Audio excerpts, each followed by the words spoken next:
Mga kapuso, malungkot po na balita. Sa tambak ng basura, natagpuan po ang isang fetus sa barangay Pasong Tamo sa Quezon City. Inaalam kung sino ang nag-iwan ng fetus sa lugar. Balitang hatid ni James Agustin. Nakabalot sa tela, inilagay sa kahon ng sapatos at nakasilid sa garbage bag. Ganyan natagpuan ng isang fetus sa Congressional Avenue Extension sa barangay Pasong Tamo, Quezon City, bandang alas 7:20 kagabi. Ang fetus inihalo sa mga basura sa gilid ng kalsada. Ayon sa mga taga-barangay, isang napadaang lalaking nangangalakal ng basura ang nakakita sa fetus. Nangangalkal siya dun banda sa sulo.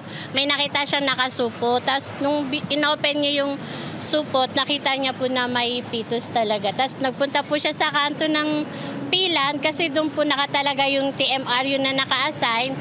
Inaalam pa ng mga otoridad kung sino ang posibleng nag-iwan ng fetus sa lugar. Pinare-review na po namin sa CCTV. Baka kasakaling may nahagip po sila na may nagtapon or may nag-walk-in lang na initsa lang yan dyan. Ganun po. Bandang alas 11 kagabi nang kinuha ng punerarya ang fetus para mailibing. James Agustin nagbabalita para sa GMA Integrated News.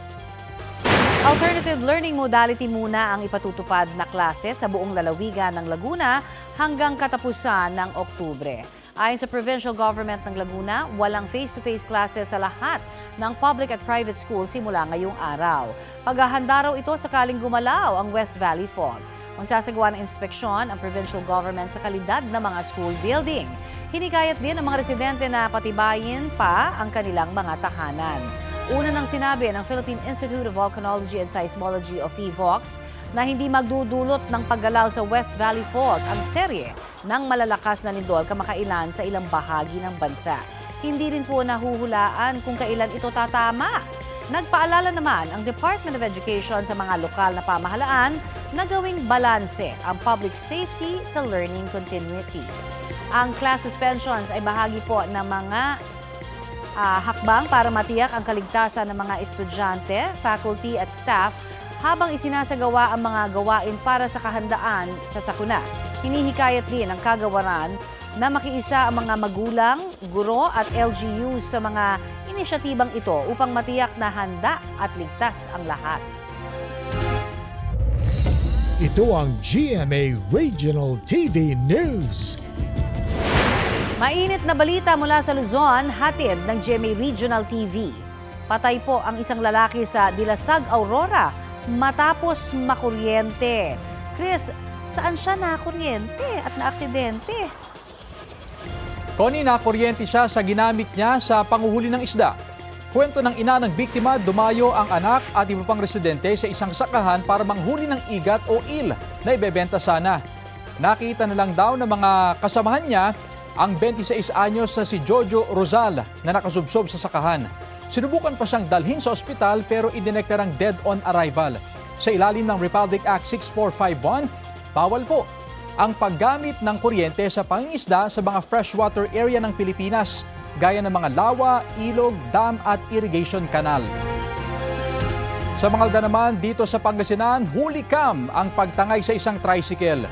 Dalawang lalaki ang nakitang nagtutulak sa tricycle madaling araw nitong linggo sa barangay Makayug. Kinaumagahan na raw, napansin ng may-ari na nawawala ang kanyang tricycle. Inaalam pa kung sino at nasaan na ang mga tumangay sa tricycle, lalo't sa kabilang bayan ng San Fabian pa natagpuan ng sidecar.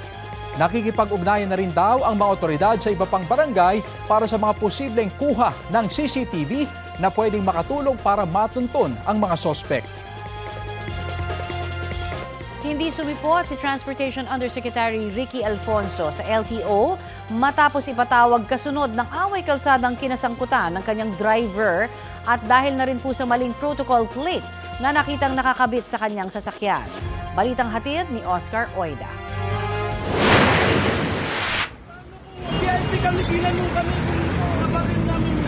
Ang insidenteng ito na kinasangkutan ng driver at ng sinasakyang SUV ni DOTR Undersecretary Ricky Alfonso ang mitya ng pagpapatawag sa kanya ng Land Transportation Office o LTO. Pero no-show sa LTO si Alfonso. Ang tanging nakarating ay ang mismong driver ng Undersecretary na umuni nanakit sa nakalitang driver. Ngayon, VIP mo, ang recommendation ko, i-revoke na itong lisensya niya at i-impound itong Lexus para magkaalaman, para malaman natin kung ano ang totoo. Hindi tayo nakikipagbiruan. Pero nang isuko sa LTO ang SUV, wala na ang plakang number 10 na nooy nakakabit pa sa nasabing SUV nang mangyari ang insidente. Nakabaklas na rin ang mga ikinabit na blinker dito. Ako dismayado ako kasi maliwanag yung tanong naman natin, napakasimple lang naman eh. In-expect ko na sinurrender to kasama yung plaka. Kasi kung legitimate o anuman ang kailangan sinurrender lahat, hindi yung isosurrender nila yung sasakyan, blinker nakatanggal. Kaya parang may lokohan eh. Meron silang blinker considering na private company. Hindi naman to basta nilagay. Talagang sadyang nilagay ito. Kita naman natin sa video hanggang doon sa likod meron. Nais pa naman alamin ng LTO kung bakit may number 10 na plaka ang sasakyan na base sa guidelines ng LTO ay protocol plate para lamang sa mga hukom ng Court of Appeals at Solicitor General. Lumalabas din na hindi si Alfonso ang may-ari ng SUV. Dahil siya yung may dala ng sasakyan, pero siyempre sa level ng aming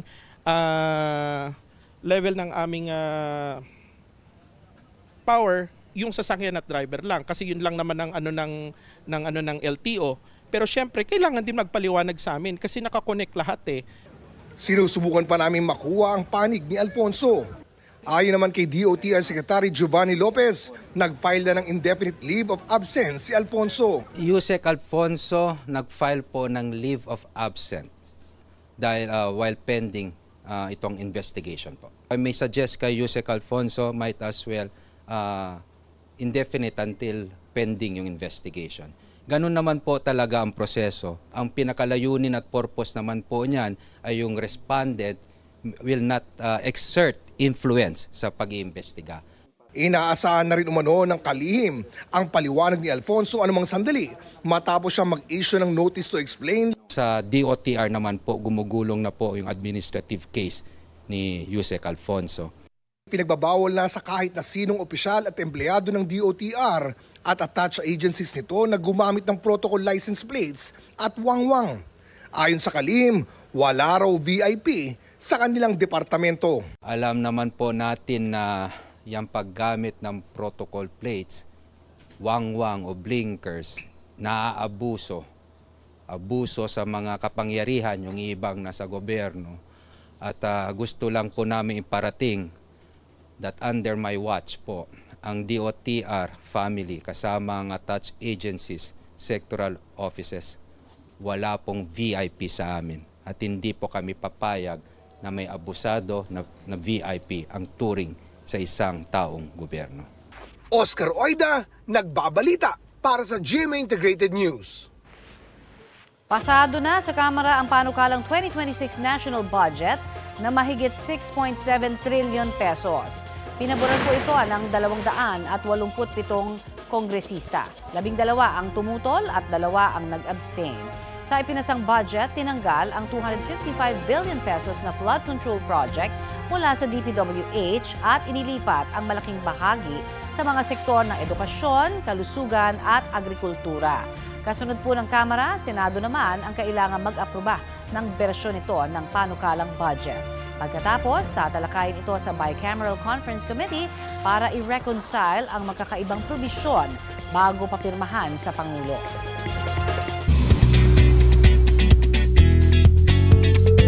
Happy Tuesday mga mare at pare! Patuloy na nakakakuha ng parangal ang GMA Pictures and GMA Public Affairs film na Green Bones.